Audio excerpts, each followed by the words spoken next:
Doctor Bhimrao Ramji Ambedkar, न्याय की पहली जीत। सोचिए जरा, एक ऐसा दौर जहां इंसान की पहचान उसके नाम से नहीं, उसकी जाति से तय होती थी। जहां अदालतें थीं, कानून थे, लेकिन इंसाफ हर किसी के लिए नहीं था। जहां कुछ लोग पैदा होते ही दोषी मान लिए जाते थे और कुछ लोग बिना अपराध के भी बेगुनाह समझे जाते थे। ऐसे समय में भारत की इसी मिट्टी से एक ऐसा इंसान खड़ा हुआ जिसने किताबों में लिखे कानून को जिंदगी का हथियार बना लिया। वो सिर्फ वकील नहीं था, वो सिर्फ बैरिस्टर नहीं था, वो उस समाज के खिलाफ खड़ा था जो इंसान को इंसान मानने से इनकार करता था। हम बात कर रहे हैं डॉक्टर भीमराव रामजी अंबेडकर की, जिन्हें इतिहास ने नाम दिया संविधान निर्माता, लेकिन जिन्हें समाज ने पहले अछूत कहकर ठुकरा दिया था। आज हम उनके जीवन का वो अध्याय खोलेंगे जिससे अक्सर इतिहास की किताबें बस एक पंक्ति में समेट देती हैं। उनकी वकालत का पहला केस, एक ऐसा केस जो सिर्फ एक आदमी की रिहाई नहीं था, बल्कि उस दिन कानून की कुर्सी पर पहली बार जाति हार गई थी और न्याय जीत गया था। ये कहानी सिर्फ कोर्ट की नहीं है, ये कहानी है डर, तिरस्कार, संघर्ष और एक ऐसी जीत की जिसने आने वाले भारत की नींव हिला दी। चलिए धीरे धीरे उस दिन की ओर चलते हैं जब एक दलित वकील पहली बार अदालत में खड़ा हुआ और इतिहास ने करवट ली।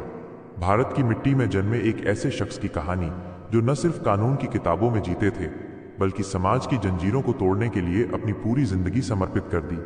हम बात कर रहे हैं डॉक्टर भीमराव रामजी अंबेडकर की, जिन्हें प्यार से बाबा साहब कहकर पुकारा जाता है। उनकी जिंदगी की शुरुआत ही संघर्षों से भरी थी, लेकिन उन्होंने हर बाधा को अपनी ताकत बना लिया। आज हम उनकी वकालत की शुरुआत की उस कहानी को और गहराई से समझेंगे, जो न सिर्फ एक केस की जीत थी, बल्कि पूरे समाज के लिए एक क्रांति की शुरुआत। यह कहानी इतिहास की किताबों से निकली है, लेकिन इसमें वो जज्बा है जो दिल को छू जाता है। चलिए धीरे धीरे इस सफर को जीते हैं, जैसे कोई पुरानी यादें ताज़ा हो रही हों। भीमराव का जन्म 14 अप्रैल 1891 को हुआ था, मध्य प्रदेश के एक छोटे से शहर महू में। उनके पिता रामजी मालोजी सकपाल ब्रिटिश आर्मी में सूबेदार थे और मां भीमाबाई एक साधारण घरेलू महिला। लेकिन उस समय का भारत जाति की दीवारों से घिरा हुआ था। भीमराव महार जाति से थे, जो उस वक्त अछूत मानी जाती थी। स्कूल में उन्हें अलग बैठना पड़ता था, पानी छूने की इजाजत नहीं थी और टीचर भी उन्हें दूर से पढ़ाते थे। लेकिन छोटे भीम की आंखों में एक चमक थी, वो पढ़ाई की ललक जो उन्हें आगे बढ़ाती रही। उन्होंने मैट्रिक पास की, फिर बॉम्बे यूनिवर्सिटी से ग्रेजुएशन।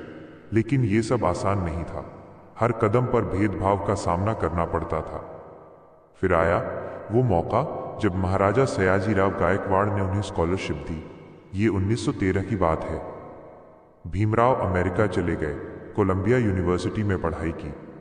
वहां उन्होंने अर्थशास्त्र, समाजशास्त्र और कानून की गहराई समझी। एमए पीएचडी की डिग्री ली, लेकिन उनका मन भारत की दशा बदलने का था। फिर वे लंदन गए, ग्रेस इन में बैरिस्टर की पढ़ाई की। 1923 में बैरिस्टर एट लॉ बनकर भारत लौटे। सोचिए, एक दलित लड़का जो स्कूल में फर्श पर बैठता था, अब दुनिया की सबसे प्रतिष्ठित डिग्री लेकर आया था। लेकिन भारत ने उन्हें क्या दिया? वही पुराना भेदभाव। बॉम्बे में वकालत शुरू की, लेकिन क्लाइंट्स नहीं मिलते थे। लोग सोचते थे, एक अछूत वकील, वो कैसे जीतेगा केस? ऊंची जाति के वकील तो पहले से ही बाजार पर कब्जा जमाए थे। बाबा साहब दिन भर कोर्ट में बैठे रहते, लेकिन कोई केस नहीं। घर चलाना मुश्किल हो रहा था। लेकिन उन्होंने हार नहीं मानी। वे जानते थे कि कानून सबके लिए बराबर है, बस उसे सही तरीके से इस्तेमाल करना है। अब आते हैं उस पहले केस पर जो उनकी जिंदगी का टर्निंग पॉइंट बना। ये 1920 के दशक की शुरुआत थी। बॉम्बे प्रेसिडेंसी में महाराष्ट्र के सातारा जिले के एक छोटे से गांव में एक महार सैनिक रहता था। नाम था, कहते हैं, चोकमेला, या कुछ ऐसा ही। स्रोतों में नाम अलग अलग मिलते हैं, लेकिन कहानी एक है। वो सैनिक ब्रिटिश आर्मी से रिटायर्ड था, जंग लड़ी थी, मेडल जीते थे। लेकिन गांव में एक ऊंची जाति का जमींदार था जो उसकी जमीन हड़पना चाहता था। एक दिन झगड़ा हुआ। जमींदार ने आरोप लगाया कि सैनिक ने उस पर हमला किया, मारपीट की और अपमान किया। सच तो ये था कि जमींदार ने खुद सैनिक को पीटा था, क्योंकि वो दलित था और जमीन पर अपना हक जता रहा था। पुलिस ने सैनिक को गिरफ्तार कर लिया। उस समय का कानून भी पक्षपाती था।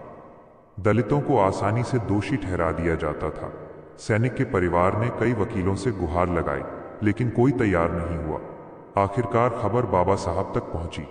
वे अभी नए नए वकील थे, लेकिन दिल में न्याय का जज्बा था। उन्होंने केस ले लिया, बिना ज्यादा फीस मांगे। कल्पना कीजिए उस दिन को जब बाबा साहब पहली बार कोर्ट में खड़े हुए। काला कोट पहने, सफेद कॉलर, हाथ में फाइलें। कोर्ट रूम में जज बैठे थे, ब्रिटिश स्टाइल का। प्रोसिक्यूशन की तरफ से ऊंची जाति का वकील जो हंसते हुए कहता, माय लॉर्ड, ये आरोपी एक अछूत है, इसका चरित्र ही ऐसा है। लेकिन बाबा साहब शांत रहे। उन्होंने सबूत जुटाए, गवाहों से बात की जो डरते थे लेकिन सच बोलने को तैयार हुए। केस की सुनवाई शुरू हुई। बाबा साहब ने अपनी दलीलें रखी। माय लॉर्ड, कानून जाति नहीं देखता। सबूत देखिए, जमींदार का कोई गवाह नहीं जो हमले की पुष्टि करे। उल्टा सैनिक के शरीर पर चोट के निशान हैं जो बचाव में लगे। उन्होंने इंडियन एविडेंस एक्ट का हवाला दिया। क्रॉस एग्जामिनेशन में प्रोसिक्यूटर को घेरा। कोर्ट रूम में सन्नाटा था। लोग पहली बार देख रहे थे कि एक दलित वकील इतनी मजबूती से लड़ रहा है। दिन बीतते गए, सुनवाई लंबी चली।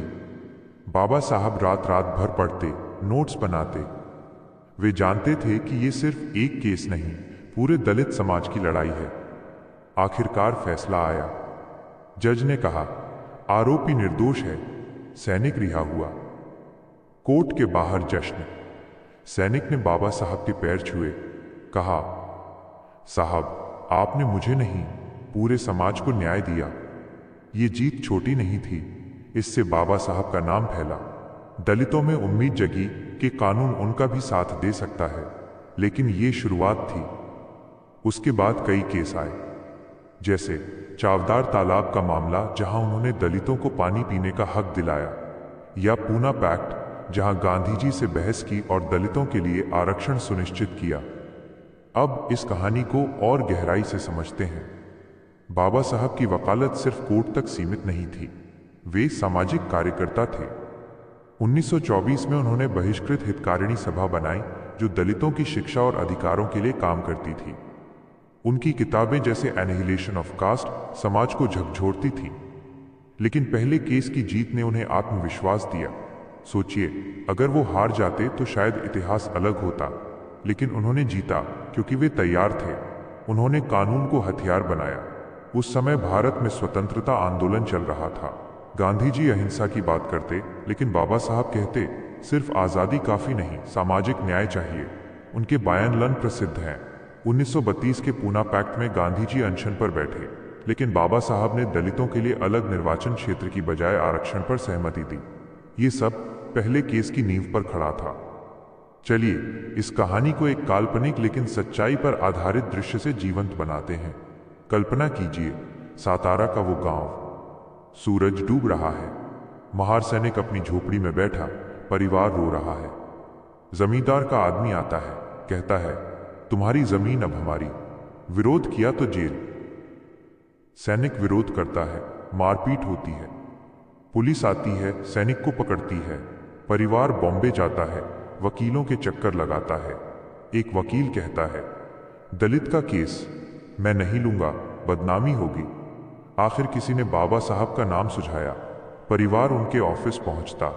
बाबा साहब बैठे हैं, किताबें पढ़ रहे। परिवार कहता, साहब बचाइए। बाबा साहब मुस्कुराते हैं, चिंता मत करो, न्याय होगा। फिर तैयारी शुरू। वे गांव जाते हैं, गवाहों से मिलते। एक गवाह कहता, डर लगता है साहब, जमींदार ताकतवर है। बाबा साहब कहते, सच बोलो, कानून साथ देगा। कोर्ट का दृश्य। जज की कुर्सी पर ब्रिटिश जज। प्रोसिक्यूशन शुरू करता है, ये आरोपी हिंसक है, जमींदार पर हमला किया। गवाह बुलाए जाते हैं, लेकिन बाबा साहब क्रॉस करते, क्या आपने देखा हमला? नहीं, तो झूठ बोल रहे हो। जज प्रभावित होते। सैनिक गवाही देता, मैंने सिर्फ बचाव किया। बाबा साहब की अंतिम दलील, माय लॉर्ड, ये केस जाति का नहीं, न्याय का है। इंडियन पीनल कोड की धारा 323 के तहत कोई सबूत नहीं। आरोपी निर्दोष। फैसला, जीत। बाहर भीड़ जमा, नारे लगते, बाबा साहब जिंदाबाद। इस जीत का असर दूर तक फैला। दलित समाज में जागृति आई। लोग सोचने लगे, हम भी लड़ सकते हैं। बाबा साहब के पास केस आने लगे, मजदूरों के, महिलाओं के, शोषितों के। वे फीस नहीं लेते थे अगर गरीब होते। 1927 में महाड़ सत्याग्रह, जहां उन्होंने दलितों को सार्वजनिक तालाब से पानी पीने दिया। पुलिस ने रोका, लेकिन बाबा साहब ने कहा संविधान हमें अधिकार देता है। वो संविधान जो बाद में उन्होंने खुद लिखा। 1947 में आज़ादी मिली, नेहरू ने उन्हें कानून मंत्री बनाया, फिर संविधान सभा के चेयरमैन। 1956 में बौद्ध धर्म अपनाया क्योंकि हिंदू धर्म में सुधार नहीं देखा। उनकी मौत 6 दिसंबर 1956 को हुई, लेकिन विचार जीवित हैं। अब सोचिए वो पहला केस कितना महत्वपूर्ण था। ये सिर्फ एक सैनिक की आज़ादी नहीं, बल्कि लाखों दलितों की उम्मीद थी।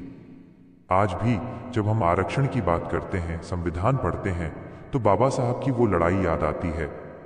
उन्होंने दिखाया कि शिक्षा और कानून से कुछ भी बदला जा सकता है। उनकी जिंदगी से सीख, कभी हार मत मानो, संघर्ष करो। अगर आप दलित हो या कोई भी, अपनी लड़ाई खुद लड़ो। बाबा साहब कहते थे, शिक्षित बनो, संगठित रहो, संघर्ष करो। ये मंत्र आज भी प्रासंगिक है। लेकिन कहानी यहीं खत्म नहीं होती। आइए उनके बचपन को और विस्तार से देखें। महू में जन्मे भीम को बचपन में भीम कहकर पुकारा जाता था। उनके पिता उन्हें पढ़ाने के लिए हर संभव प्रयास करते। स्कूल में टीचर उन्हें छूते नहीं, लेकिन भीम की बुद्धि तेज थी। एक बार टीचर ने पूछा, तुम क्या बनना चाहते हो? भीम ने कहा, वकील, जो न्याय दे। सब हंसे, लेकिन वो सच हुआ। बॉम्बे में कॉलेज जाते समय ट्रेन में अलग डिब्बा, लेकिन उन्होंने सहा। अमेरिका में वे फ्रीडम महसूस करते, वहां जॉन ड्यूई जैसे प्रोफेसर से सीखा। लंदन में बैरिस्टर बनते समय गरीबी झेली, लेकिन डिग्री ली। भारत लौट कर देखा, वही पुराना समाज। पहले केस के बाद उनका जीवन तेजी से बदला। वे राजनीति में आए, इंडिपेंडेंट लेबर पार्टी बनाई। 1942 में वाइसराय की काउंसिल में शामिल, लेकिन हमेशा दलितों के लिए लड़े। गांधी जी से मतभेद थे, क्योंकि गांधी हरिजन कहते, लेकिन बाबा साहब कहते नाम बदलने से हालत नहीं बदलती। राउंड टेबल कॉन्फ्रेंस में उन्होंने दलितों की आवाज उठाई। ब्रिटिश ने अलग निर्वाचन दिया, लेकिन पूना पैक्ट से बदला। अब कल्पना कीजिए एक और दृश्य। केस जीतने के बाद बाबा साहब घर लौटते हैं। पत्नी रमाबाई इंतजार कर रही। वो कहती, जीत गए? बाबा साहब मुस्कुराते, हाँ, लेकिन ये शुरुआत है।